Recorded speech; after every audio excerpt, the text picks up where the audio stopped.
तो आज हम लोग पढ़ेंगे nutrients in plants. Nutrients in plant, nutrients का मतलब क्या है? वह तत्व, वह एलिमेंट्स जो हमारी बॉडी के डेवलपमेंट के लिए ज़रूरी होते हैं, जो हमने लास्ट ईयर पढ़े थे। कार्बोहाइड्रेट्स, प्रोटीन्स, फैट्स, मिनरल्स, किस प्लांट में कौन सा फैट होता है, कौन सा मिनरल होता है, ये सब हमने लास्ट ईयर पढ़ा था। तो उसी को आगे बढ़ाते हुए हम पढ़ेंगे अब न्यूट्रिएंट्स। तो ये सब क्या कहलाते हैं? न्यूट्रिएंट्स होते हैं।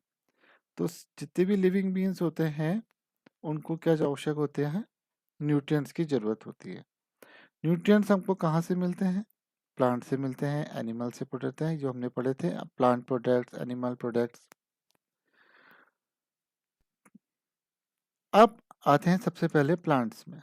तो प्लांट्स क्या है? प्लांट्स जो वो ऑर्गेनिज्म है जो अपने फूड स्वयं बनाते हैं। Plants are the only organism that prepare their food for themselves by using water and carbon dioxides and minerals. So these are called raw materials. Raw materials यानी कि कच्चे पदार्थ जिनका यूज करके हम पका हुआ पदार्थ बनाते हैं। So these are called raw materials. So nutrients is a mode of taking food by an organism. अब फूड, कौन सा फूड? फूड कहाँ से बनेगा? फूड कौन बनाएगा? फूड बनाएंगे प्लांट्स। प्लांट्स फूड कैसे बनाते हैं? Carbon dioxide, water and minerals से, जो हमने लास्ट ईयर भी थोड़ा बहुत पढ़ा था। अब क्योंकि प्लांट्स अपने फूड स्वयं बनाते हैं, खुद बनाते हैं, इसलिए इनको कहते हैं autotrophs. Auto means self and troughs means nourishment या न्यूट्रिएंट्स। तो ये मिल करके क्या बनाए? न्यूट्रिएंट। तो nutrients making bye their own process is called autotrophs. तो ऑटोट्रॉफ्स कौन कहलाएंगे? हमारे सिर्फ प्लांट्स कहलाएंगे, क्योंकि प्लांट्स ही ऐसे हैं जो अपना खाना खुद बनाते हैं।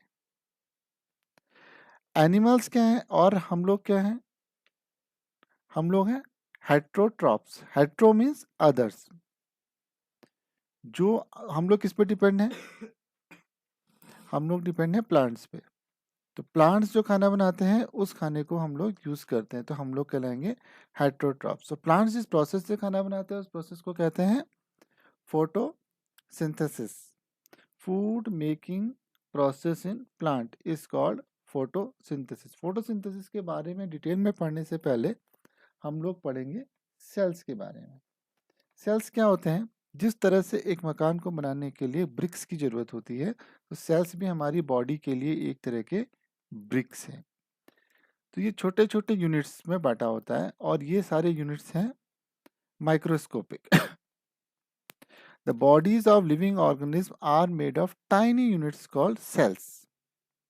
Cells can only be seen with the help of microscopes. This means these are microscopic bodies, the bodies which can be seen only through microscopes. So ये सेल का एक छोटा सा स्ट्रक्चर है जिसमें हमारी सेल मेम्ब्रेन होती है, जो सेल की बाहर की बाउंड्री होती है उसको सेल मेम्ब्रेन कहते हैं। इसके अलावा सेल मेम्ब्रेन में क्या होता है?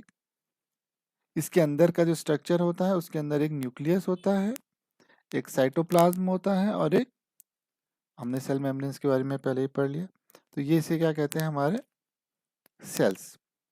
बाकी हम लोग कल पढ़ेंगे।